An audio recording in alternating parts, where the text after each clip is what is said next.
Bien, hermanos, cierra tus ojos, vamos a orar. Yo creo que el Espíritu Santo tiene una porción preparada para hoy. Señor, abrimos nuestro corazón y nuestro espíritu. Creemos que tú has separado esta noche una reunión especial, una noche especial para la manifestación del Señor. Así como has manifestado domingo tras domingo en este lugar, creemos que tu iglesia está reunida, no para ver a hombres, no para oír a hombres, sino para oír tu voz, la voz de tu Espíritu. Entrénanos, márcanos, inspíranos, enséñanos para poder cumplir el centro de tu propósito. Así será en nombre de Jesús. Repite conmigo: yo soy todo lo que Dios dice que soy. Yo hago todo lo que Dios dice que hago. Y yo tengo todo lo que Dios dice que yo tengo. Y esta noche tendremos una experiencia con el Evangelio de la gracia. Amén. Aleluya. Yo quiero saludar mis queridos alumnos. Hoy estamos de fiesta. Tenemos aquí 3 letritas que definen lo que estamos haciendo. Curso de madurez espiritual. Yo cuando adolescente, yo asistía a otras iglesias y tenían cursos. Y domingo por la mañana nos juntábamos para la escuela dominical. No sé cuántos aquí ya asistieron a la escuela dominical. Pero nunca había graduación, era una escuela eterna. Cuando iniciamos el curso de madurez, hace muchos años definimos, vamos a iniciar y vamos a concluir, porque es bueno honrar los que llegan al final. Vencedores son finalizadores. Muchos inician la carrera, pocos llegan al final, y los que llegan al final necesitan ser valorados y honrados. Por eso estamos aquí para honrar y valorar los hermanos que iniciaron en marzo el curso de madurez y llegaron al final. Son verdaderos vencedores. Para los que no saben, tenemos a cada inicio de semestre una clase nueva de curso de madurez donde entrenamos nuestros hermanos de la iglesia en los principios fundamentales de la fe, de lo que creemos. Estos hermanos iniciaron en febrero, en marzo, y están graduándose ahora. Ya iniciamos una otra clase muy linda, hermosa, con alumnos llenos de expectativas, y creo que en diciembre estaremos aquí otra vez para poder graduar estos nuevos alumnos, los que llegan al final. Y vos podés hacer el próximo año, porque este año ya no hay más cupos. Bueno, yo quiero compartir y charlar. Hemos charlado ya sobre este tema. Yo quiero aprovechar nuestra graduación para poder charlar un poco más y aprofundar lo que hemos dicho. Ya desde el inicio del mes de agosto hemos hablado sobre el centro del corazón de Dios. Y hoy vamos a hablar del 4º capítulo de la serie, que es el centro del corazón de Dios. Y el tema de hoy es el mismo tema de la serie. Hoy yo quiero hablar sobre el centro del corazón de Dios. Diga conmigo: el centro del corazón de Dios. Para arrancar, yo quiero leer un texto que está en Hebreos capítulo 11, verso 9. Está en la pantalla. Hebreos capítulo 11, verso 9 dice: por la fe se radicó como extranjero en la tierra prometida y habitó en tiendas. Diga conmigo: habitó en tiendas de campaña con Isaac y Jacob, herederos también de la misma promesa, porque esperaba la ciudad de cimientos sólidos, de la cual Dios es arquitecto y constructor. Interesante. Este capítulo 11 del libro de Hebreos es el capítulo que nos habla de los héroes de la fe. Y uno de los héroes de la fe es el padre Abraham. El padre Abraham es considerado el padre de la fe. Y la Biblia dice que él habitaba en tiendas de campaña. Ya hemos visto aquí hace creo que 2 semanas que había ya desde el inicio ciudades. Ya había hombres que establecían ciudades. Pero Abraham no quiso vivir en ciudad. Ni él ni su descendencia decidieron habitar en tiendas de campaña. ¿Por qué? Porque ellos decían: nosotros no vamos a habitar en ciudades, solo vamos a habitar en una ciudad que Dios es el arquitecto y Dios es el constructor. Mientras todas las personas habitaban en ciudades, Abraham, Isaac y Jacob habitaban fuera de la ciudad en tiendas. Y la gente les preguntaba: che, ¿por qué? ¿Por qué quieren habitar en tiendas? ¿Por qué viven así? Y ellos siempre decían, vamos a habitar en una ciudad, vamos a vivir en una ciudad, pero no en estas ciudades. No vamos a habitar en ciudades edificadas por manos humanas. La ciudad que vamos a edificar es la ciudad que Dios es el arquitecto y Dios es el constructor. Existe una ciudad que Dios construyó o que Dios está edificando y que Dios dibujó. Dios es arquitecto y hay una ciudad que es la ciudad eterna, la nueva Jerusalén. E incluso hasta hoy el Señor Jesús, el Padre, el Hijo y el Espíritu Santo, los tres están obrando. La Biblia dice que ellos están construyendo, edificando nuestras casas. Jesús cuando salió fue llevado a los cielos, dijo a sus discípulos, yo necesito ir porque estoy edificando sus casas. Todos nosotros estamos aquí en la tierra, pero existe un día que vamos a habitar, vamos a vivir en la ciudad que Dios está edificando. ¿Cuántos quieren habitar conmigo en esta ciudad? Esta ciudad descenderá de los cielos. Aleluya. Se llama Nueva Jerusalén. Y viviremos con Cristo. No habrá sol, no habrá noche, porque la gloria de Cristo resplandecerá. Y la propia gloria de Cristo alumbrará la ciudad. Y todos los ciudadanos estarán tabernaculando. Wow, hay unas expresiones bíblicas que son lindas, ¿no? Tabernaculando con Cristo de día y de día, porque ya no habrá más noche. Interesante, porque Abraham habitaba en tiendas. Y él habitaba en tiendas y definió habitar en tiendas y estableció un nuevo paradigma. Existen determinados paradigmas que son paradigmas que se contraponen, que se confrontan, que son opuestos. Y hemos dicho aquí ya hace algunas semanas que existen dos paradigmas centrales cuando hablamos de edificación de iglesias. Existen iglesias que, así como Abraham, deciden edificar según lo que es el propósito y el proyecto de Dios, en cuanto otras deciden hacer lo que quieren hacer. Nem todas las iglesias, nem todo proyecto, nem todo propósito es de Dios. Entiéndanme, el hecho de haber un nombre escrito iglesia no significa que Dios está obrando ahí. En Apocalipsis capítulo 3, la Biblia dice que Jesús está en la Odisea del lado afuera, golpeando la puerta y les decía, yo quiero entrar, permítanme entrar. Si abren la puerta, entraré y cenaré con ustedes. Jesús estaba diciendo eso ¿para quién? Para impíos, para pecadores, para ciudades. Jesús estaba diciendo eso para iglesias. Por eso necesitamos entender que así como Abraham habitaba en tiendas para sustentar un paradigma, nosotros necesitamos entender cuál es el centro del propósito, el centro del corazón de Dios para vivir y edificar el paradigma de Dios. Y existen dos paradigmas centrales, diga conmigo, dos. El paradigma de hacer y el paradigma de engendrar. Existen personas que quieren hacer cosas para Dios, hacer cosas. Quieren hacer. Existe hoy, como nunca antes, un gran activismo gospel. La gente quiere hacer cualquier cosa. Las personas quieren hacer cosas para Dios, pero el centro del propósito de Dios no está en hacer cosas. El centro del proyecto, del propósito de Dios está en engendrar hijos para Dios. Cuando Dios crea a Adán, desde el principio Dios le da una misión. ¿Cuál fue la misión que Dios entregó en las manos de Adán?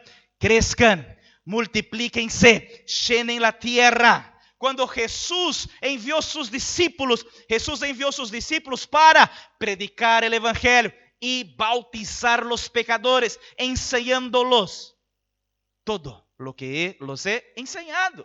Este es el proyecto de Dios desde el inicio. Cuando Dios creó todas las cosas, Dios dijo, quiero hijos.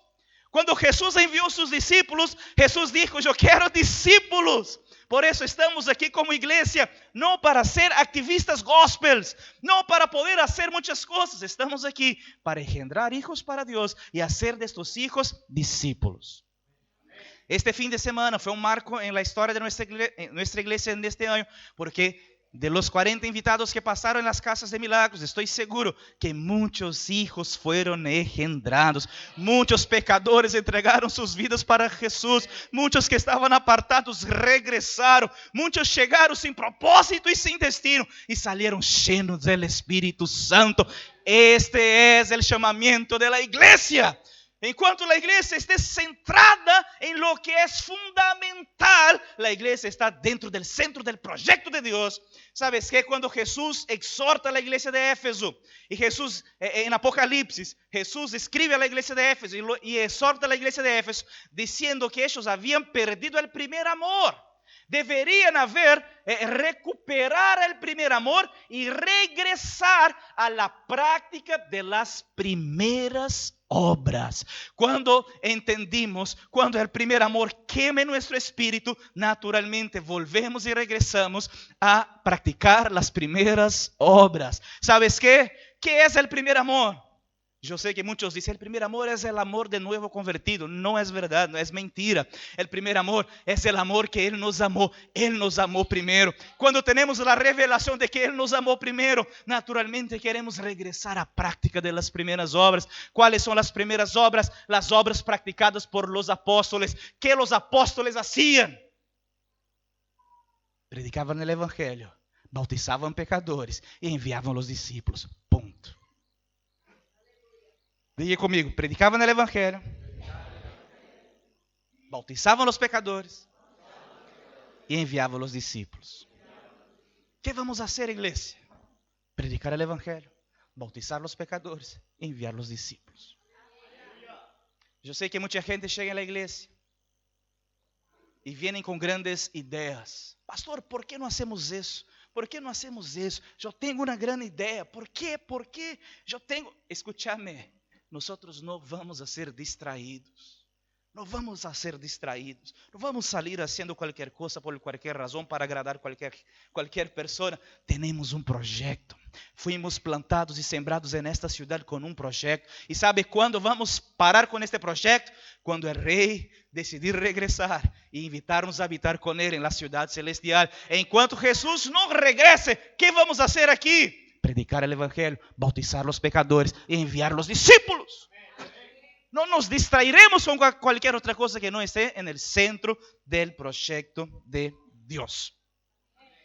Hoy yo quiero hacer un viaje para poder tocar y llegar al centro del corazón de Dios.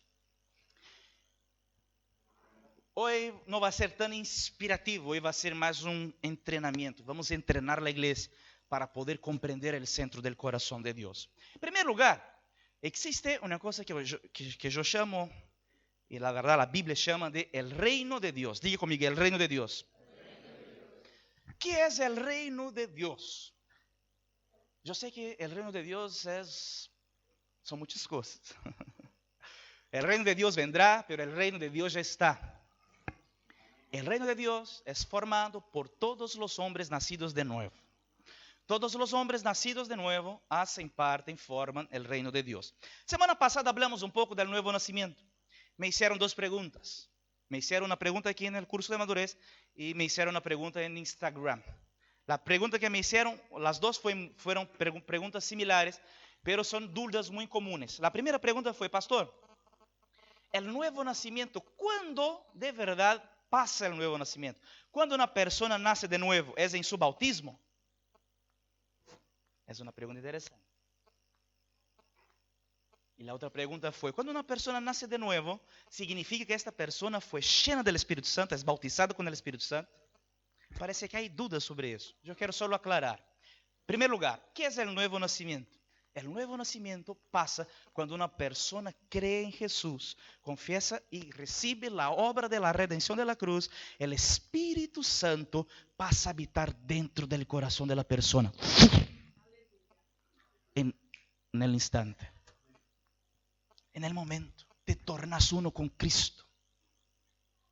Luego, la persona que nace de nuevo necesita bautizarse, porque el bautismo es una expresión pública de lo que pasó en su interior. El nuevo nacimiento no pasa en el bautismo.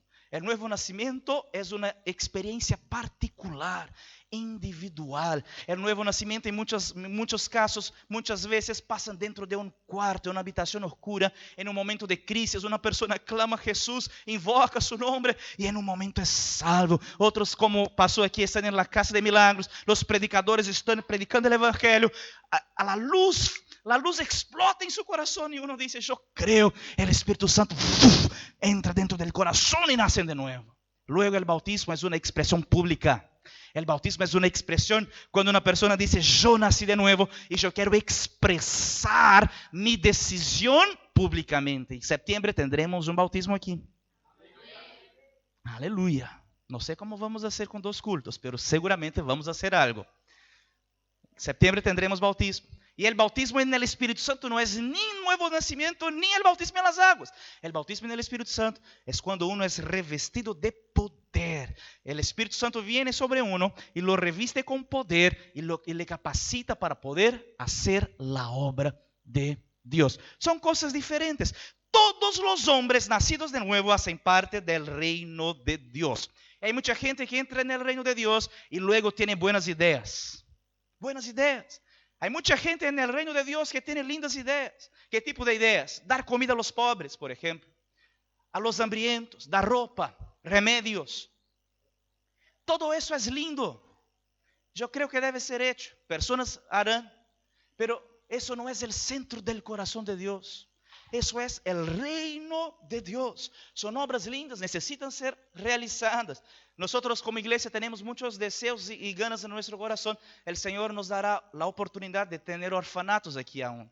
Tendremos guarderías, queremos cuidar de los pobres, pero no a partir del reino de Dios. Nosotros creemos que el proyecto de Dios no es solamente hacer cosas. Creemos que existe un centro más importante que el reino de Dios. Ya explico. El corazón del reino de Dios es la iglesia de Jesús. Diga conmigo, el corazón del reino de Dios es la iglesia de Jesús. Está en la pantalla Mateo capítulo 16, verso de número 18. Dice, yo te digo que tú eres Pedro y sobre esta pedra edificaré la iglesia. ¿Es así que está escrito? ¿Edificaré qué? No te escuché. ¿Edificaré? No te escuché. ¿Puedes decir otra vez más fuerte?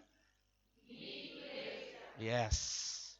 ¿Te das cuenta que Jesús torna a la iglesia algo completamente personal? Yo voy a edificar, construir mi iglesia. No existe ninguna otra cosa que Jesús esté edificando en la tierra, sino su iglesia.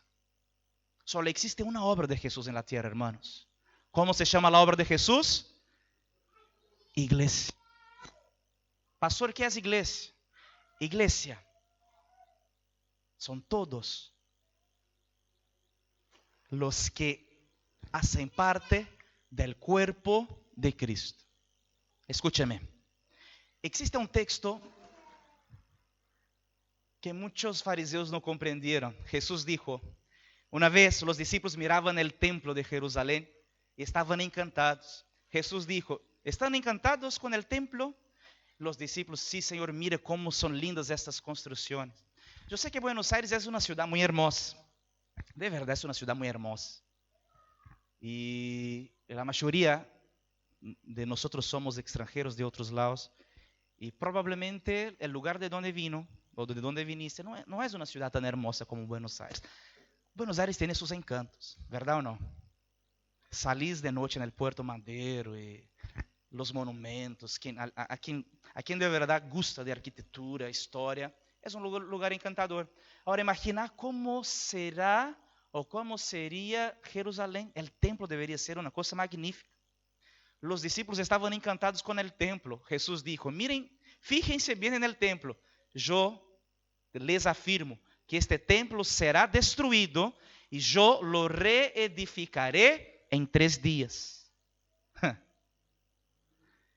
Los fariseos, cuando acusaron a Jesús, dijeron, este blasfema. Este templo llevó años para ser construido. ¿cómo decís que en 3 días lo reedificarás?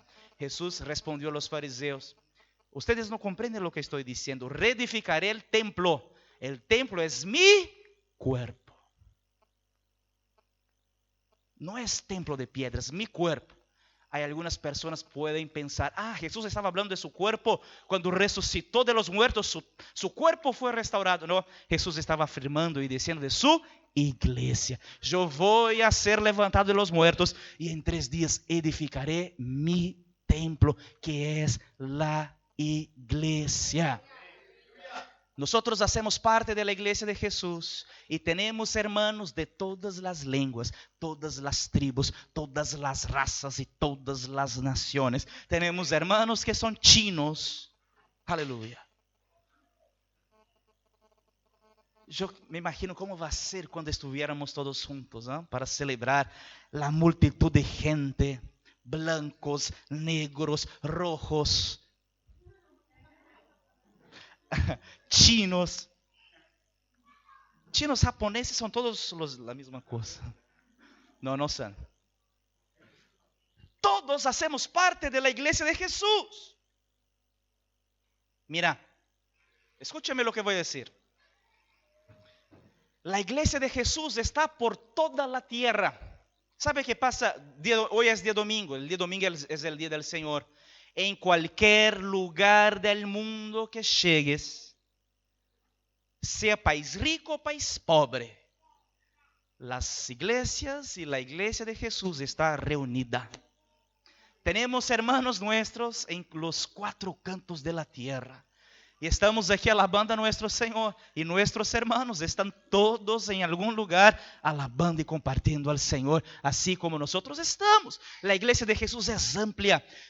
Cuando Juan en Apocalipsis miró, dijo: Señor, yo veo una multitud tan grande, son incomparables, y todos están alabando al Señor. En aquel día, cuando el Rey regrese, cuando el Rey rapte su iglesia, estaremos con Él, y junto con Él estaremos con una multitud de santos de todas las épocas, tribus, naciones, lenguas, indios. Aleluya. Hay mucha gente dentro de la iglesia de Jesús que quiere hacer cosas para Dios. Hace algunas semanas, algunos meses, 3 meses, recibí una llamada de una persona y me dijo: pastor, yo soy fulano. Hola fulano, ¿cómo va? ¿Todo bien? Todo bien. Yo soy misionero y yo quería invitarte a participar de una misión conmigo. ¿Qué misión? Aí ele me dijo: no, estamos organizando un equipo de misioneros, estamos yendo al interior del país, vamos a una provincia de Argentina y queremos llevar materiales y comida a los niños de esta ciudad. Quería saber si tenés interés de participar con nosotros. Aí yo le dije: no tengo. No tengo interés. ¿Cómo no, pastor? Es una misión. Verdad, es una misión. Y hay mucha gente que hace misiones. Pero yo no creo en misiones.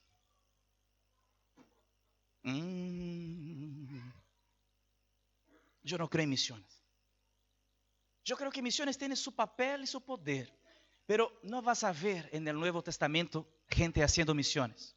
Cuando digo misiones, no es hacer misiones de ser misionero, porque somos misioneros. No vas a ver escúchame. Yo voy a mostrar cómo dentro de la iglesia de Jesús se hacía misiones hace algunas décadas. Reunía la iglesia y decían así: nosotros vamos a hacer misiones en África, por ejemplo. Yo quiero saber cuántos quieren ser misioneros en África. Y hay muchos hermanos, naturalmente: yo quiero hacer misiones, vamos a África. Pasaban unos videos, los niños llorando, hambrientos, todos querían. Impresionante. Y ahí, al final del evento misionero, el pastor hacía el llamado: ¿cuántos quieren ir a África? Venía 50, 100, 200 mil personas. Levantaba una ofrenda y enviaba a esta gente, que luego regresaba a su país de origen, contando sus testemunhos. ¿Cuántos son de esta época? Déjame ver. ¿Cuántos son de esta época? Algunas personas. Regresaban contando sus testemunhos. ¿Por quê? Porque nunca lideraram nada em la vida, nunca tiveram nenhum tipo de experiência nenhuma. Cheguei a um país novo, com uma cultura completamente diferente, querendo fazer missões. ¿Sabe como a igreja primitiva hacía missões? Eu creio solamente em uma maneira de fazer missões. ¿Sabe como creio que se hace missões? Plantando igrejas. Porque el centro de la iglesia de Jesús está la iglesia local. Como la iglesia... Gracias. ¿Hay alguien más que está conmigo? ¿Sabe cómo la iglesia primitiva tocó su tiempo enviando misioneros? Armando misiones? No vas a ver en ningún lugar del Nuevo Testamento los apóstoles haciendo misiones.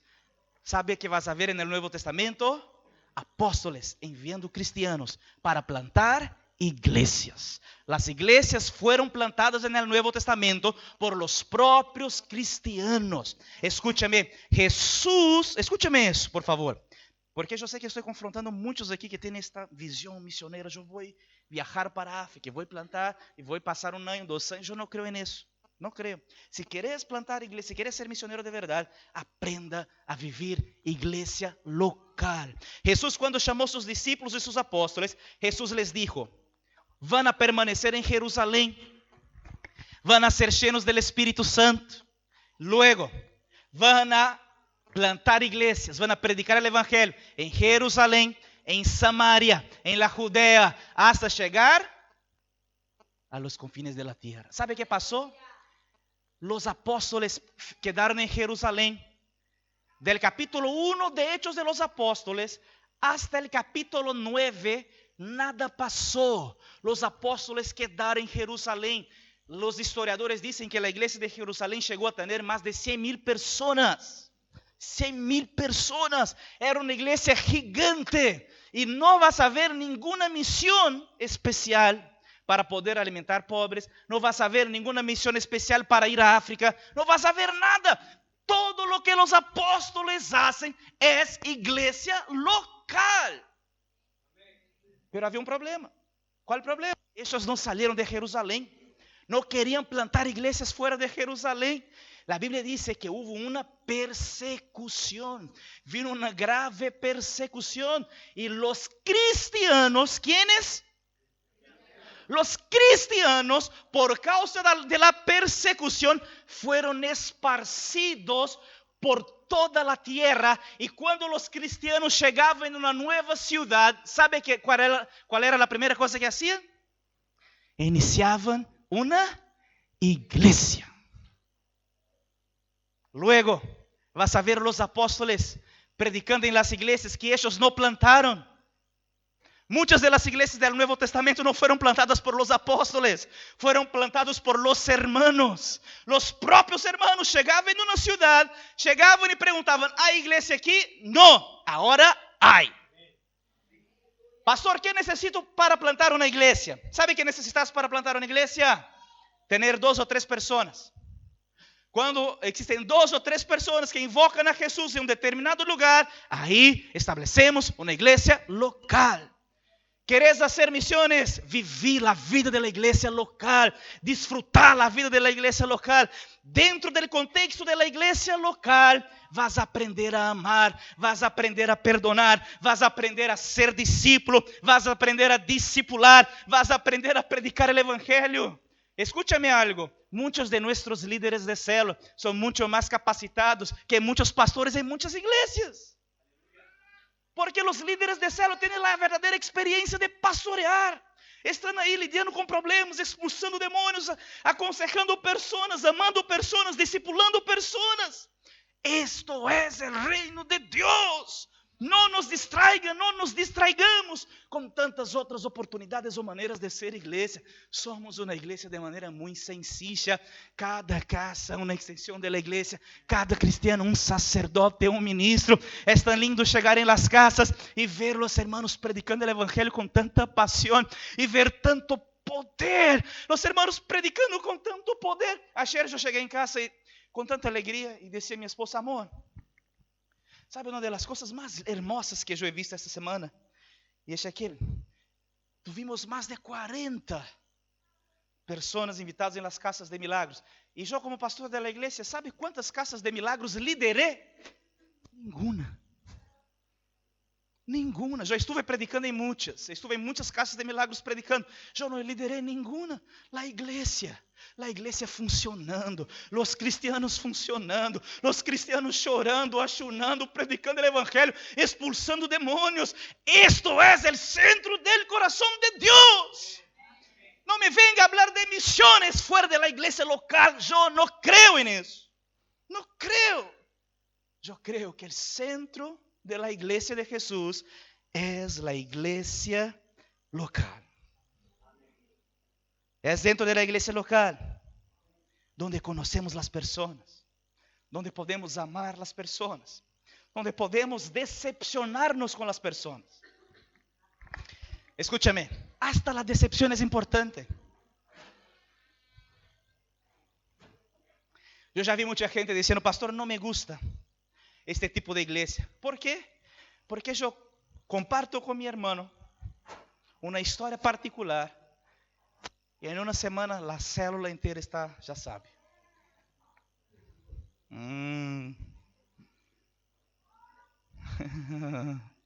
Ok. No quiero este tipo de iglesia. Yo quiero estar solo. Yo quiero quedar solo en mi casa. Yo veo por internet. Escúchame, es bueno, estamos con nuestras prédicas ahí en YouTube, en podcast, en SoundCloud. ¿Dónde más, hermano? Spotify. Las prédicas están ahí. Pero no, WhatsApp. Pero escúchame, eso no es ser iglesia. No es ser iglesia. Están ahí para que puedan escuchar otra vez. Pero eso no es ser iglesia.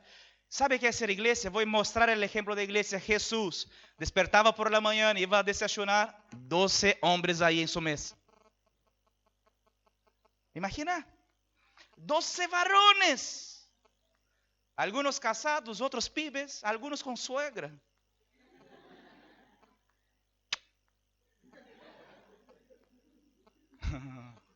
Para los nuevos, esta es mi suegra, hermanos. Es conocida como la suegra de la iglesia. No sé por qué dicen eso. Esto es ser iglesia, es estar en las buenas y en las malas. Porque es importante aprender a creer, importante aprender a amar. Y es importante aprender, escúchame eso, a perdonar. Existen cosas que solo aprendes cuando te decepcionan. Existen cosas que solo aprendes cuando te hieren. Existen cosas que aprendes solo cuando alguien te da la espalda. La vida de la iglesia es hermosa porque somos muchos y diferentes que se tornan uno solo y eso es un gran milagro. Eso es un gran milagro y así vivimos y así disfrutamos y así engendramos hijos para Dios y así formamos los discípulos y así los enviamos. Y este ciclo no para, este ciclo se repite hace 2000 años. Ya estoy en esto, ya soy pastor hace 10 años y yo hago lo mismo que hacía hace 10 años. Cuando inicié a ser pastor, ¿qué hacía? Predicaba el evangelio, amaba gente, formaba discípulos y los enviaba. Hoy hago lo mismo. ¿Y sabe qué voy a hacer en 10 años si Jesús no llega? La misma cosa. No seré distraído por nada. No seremos distraídos por tantas propuestas que son hechas. No seremos distraídos. La iglesia no nació para entrar, como muchos quieren entrar, para influenciar el país por medio de la política. Yo creo que mucha gente dice eso. La iglesia necesita ser levantada, porque cuando el presidente del país sea cristiano, todo va a ser diferente. No, el país va a ser diferente cuando la gente nazca de nuevo. La gente va a ser transformada cuando sean llenos del Espíritu Santo. Un presidente cristiano no va a transformar un país. No, hermanos, eso es locura. ¿Por qué un presidente cristiano cambiaría la vida del país? ¿Cómo un presidente cristiano resolvería el problema de la inflación? El país solo es resuelto cuando un país es lleno de Cristo, es lleno del Espíritu Santo. Por eso les afirmo, la solución del mundo es la iglesia local. Si queremos salvar una ciudad, plantemos una iglesia. Queremos salvar un país, plantemos una iglesia. Si queremos salvar una zona, un barrio, plantemos una iglesia. Pastor, la iglesia no tiene poder. Sí, no tiene poder hoy, pero va a crecer, va a multiplicar, va a llegar en cada rincón, va a avanzar. La iglesia es un proyecto de larguísimo plazo. Hace 3 años iniciamos con 20 personas. Hoy ya cruzamos ahí los 200. ¿Y cómo seremos en 2, 3, 5, 10, 15, 20, 30, 50, 100 años? La iglesia seguirá avanzando. La iglesia seguirá predicando el evangelio. La gente seguirá siendo llena del Espíritu Santo. Y muchos de los que están aquí mirándome serán pastores enviados y replicando, reproduciendo lo que estamos enseñando domingo tras domingo. Cuidado porque Dios escucha su amén. ¿Pensás que Dios solo escucha oración? Yo rapidito miré así, hice un rayo X general. Cuando plantemos nuestras iglesias, yo voy a recordarme de esta noche. Oye, Adson, prepara tus valijas. No, pastor, no está en el momento. Sí está. Cuando pregunté, dijiste amén. Y así funciona. ¿Cuántos están conmigo? Diga, el reino de Dios. Luego, la iglesia de Jesús. Bueno, otra vez.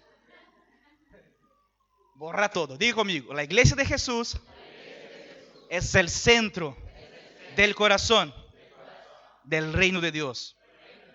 Diga, la iglesia local es el centro del corazón de la iglesia de Jesús. Y la célula, diga conmigo, la célula es el centro del corazón de la iglesia local.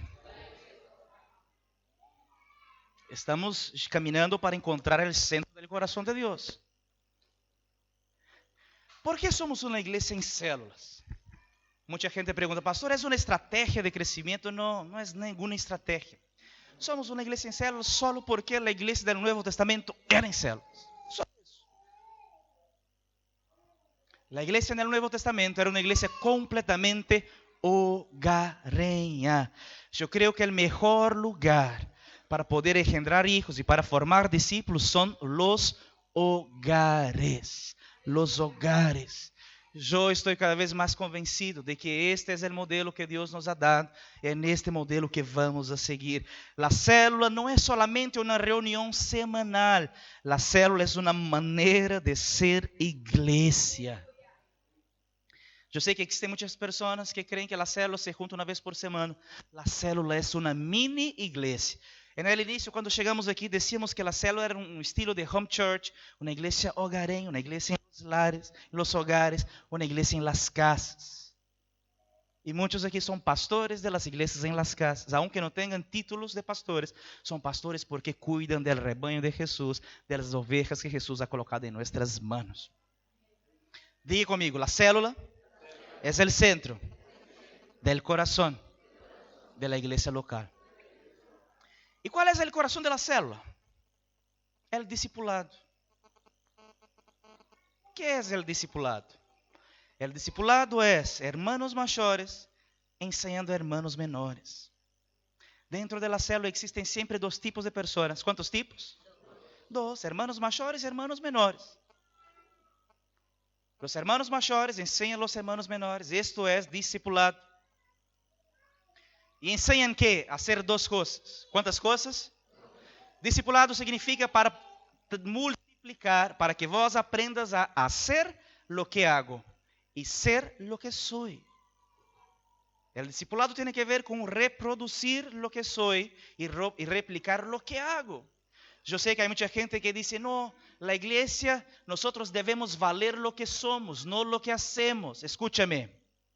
Vos valés lo que sos, pero serás juzgado por lo que haces. Ser y hacer, las 2 cosas son importantes. ¿Me entienden? Ser es importante, hacer también es importante. Y el discipulado son hermanos mayores entrenando y enseñando a hermanos menores a hacer y a ser. Ser discípulos como Jesús. Y hacer la obra como Jesús. El centro de la célula, el centro del corazón de la célula es el discipulado. Yo particularmente no creo mucho en este discipulado individual que muchos predican por ahí. Yo no creo mucho en eso. Yo creo que la iglesia tiene poder y tiene una linda... el cuerpo de Cristo tiene dones tan diferentes. Somos tan diferentes que cuidamos unos de los otros. Te doy un ejemplo clásico. ¿Cuántos aquí son padres? Déjame ver. ¿Cuántos son padres, madres, abuelos, tíos? Ahí. Una preguntita. ¿Quién es el responsable por tus hijos?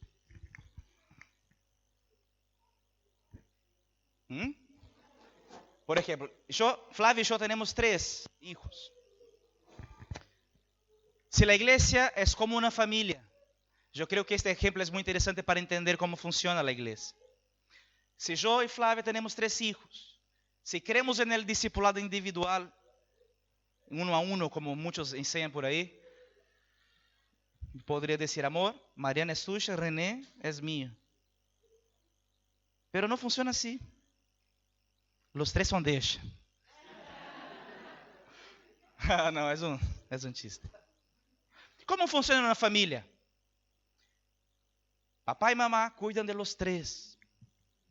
Papá y mamá y Mariana cuidan de los 2. Papá, mamá y Mariana y Valentina cuidan de René. Bueno, Valentina más no cuida tanto. Pobre René. Es así que funciona dentro de la célula. Existen muchos nuevos convertidos ahora, muchos nenes en la fe. ¿Quién cuida de estos nuevos convertidos? ¿Quién los enseña? ¿Quién los entrena? ¿Es el líder de la célula? Es la familia. Todos cuidan de todos. Todos responden a todos. Todos enseñan a todos. Todos inspiran a todos. Así funciona una familia. En la iglesia no es diferente. Mañana, lunes, vamos a hacer aquí una bienvenida. Vamos a hacer una gran juntada para dar la bienvenida para los nuevos hermanos que llegaron en las casas de milagros. Vamos a recibir todos los nuevos hermanos. Las células deben movilizarse para estar aquí y vamos a dar una gran bienvenida. Y para recibir estos nuevos hermanos y cuidar de ellos. Vamos a cuidar de ellos. Pero ¿sabe qué va a pasar? Luego, estos hermanos van a engendrar sus propios hijos. Y ellos van a cuidar de sus propios hijos. Así funciona la vida de la iglesia. Y para finalizar, el centro del discipulado es Cristo en mí. Cristo en ustedes. Colossenses capítulo 1, verso 26 dice: anunciando el misterio que se ha mantenido oculto por siglos y generaciones, pero que ahora se ha manifestado a sus santos. A estos Dios se propuso dar a conocer cuál es la gloriosa riqueza de este misterio. Hermanos, existen algunos textos bíblicos que son extraordinarios. Mira, si una persona te dice así: che, te quiero contar una cosa. Ahí le decís, ok, contame. Y la persona te dice, no te cuento más. ¿Cómo reaccionás? La forzás a contar, ¿verdad o no? Si sos mujer, peor. Si querés arruinar un día de una mujer, decirle, te cuento una cosa, después ya no te cuento más. Porque las personas no soportan un misterio. ¿Es así? Películas de drama, series de drama. Cuando ves una serie de suspense, de drama, que tiene misterios, ¿qué pasa? No, voy a ver solo un capítulo hoy. ¿Cuántos ya pecaron? ¿Cuántos ya entraron en tentación? No, solo veo este capítulo. Y ahí este capítulo desvenda el misterio del capítulo anterior, pero al final del capítulo otro misterio. No soportamos misterios, queremos desvendar los misterios. La Biblia dice que existe un misterio revelado, pero no solamente existe un misterio revelado, existe un misterio que es una riqueza. Y existe un misterio que es una riqueza, que es la gloriosa riqueza del misterio. ¡Wow! Mira, el apóstol dice, yo quiero revelar cuál es la gloriosa riqueza del misterio. ¿Cuál es la gloriosa riqueza del misterio? Cristo habitando en vos. Hermanos, ese es un misterio. Yo sé que muchos hermanos dicen, yo cuando esté con Moisés, yo quiero preguntarle cómo fue abrir el mar. Cuando esté con Elías, quiero saber cómo envió fuego del cielo. Cuando Moisés esté con la iglesia, quiere preguntar cómo es tener Cristo habitando dentro. El discipulado nada es que transferir, enseñar, activar Cristo en vos. El centro del discipulado es formar Cristo. El centro del discipulado es Cristo. El centro del discípulo es Cristo. El centro del discipulador es Cristo. El centro de la iglesia es Cristo. ¿Qué hacemos todos los días? Transferimos Cristo. Transferimos Cristo. Su obra y su vida. Transferimos Cristo. Queridos graduandos, tenemos una misión. Fueron entrenados durante todo el semestre para una sola misión. Engendrar hijos para Dios. Transformarlos en discípulos. Transferiendo Cristo para sus corazones. Y va a llegar un momento que serán enviados. Para poder luego replicar el proceso. Había un dibujito. Yo me gustaba el dibujito. No me recuerdo el nombre. Pinky Cerebro, puede ser. Pinky Cerebro. No sé quién decía al otro así, ¿qué vamos a hacer mañana? Y él les respondía, vamos a hacer lo que hacemos todos los días. Vamos a conquistar el mundo. Yo creo que esa debe ser la charla de la iglesia. Todos los días podés preguntar a su hermano, ¿y mañana qué vamos a hacer? Vamos a hacer lo que hacemos todos los días. Vamos a conquistar el mundo. Yes. Déjame hacerte una pregunta. ¿Qué vamos a hacer mañana? Está mal entrenado. Bueno, decía así, mira, yo voy a hacer la pregunta y me decís así. Vamos a hacer lo que hacemos todos los días, ¿ok? Vamos a conquistar el mundo. ¿Y mañana qué vamos a hacer?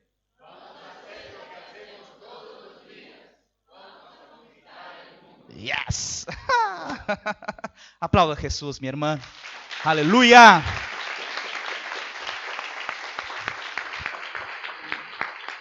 Cierra tus ojos ahora, por favor. Yo quiero orar por la iglesia y enviar. Señor Jesús, te doy gracias por estas 40 personas que tú nos has dado este fin de semana. Doy gracias por estos discípulos formados, graduados en el curso de madurez. Y te doy gracias por una iglesia que responde al Evangelio. Una iglesia que ha brillado y florecido. Y quiero enviar para que sean llenos del Espíritu Santo. Que prediquen el Evangelio. Que engendren hijos para Dios. Bautícenlos. Formen discípulos. Transfiriendo Cristo para dentro de sus corazones. Digan amén. Aleluya.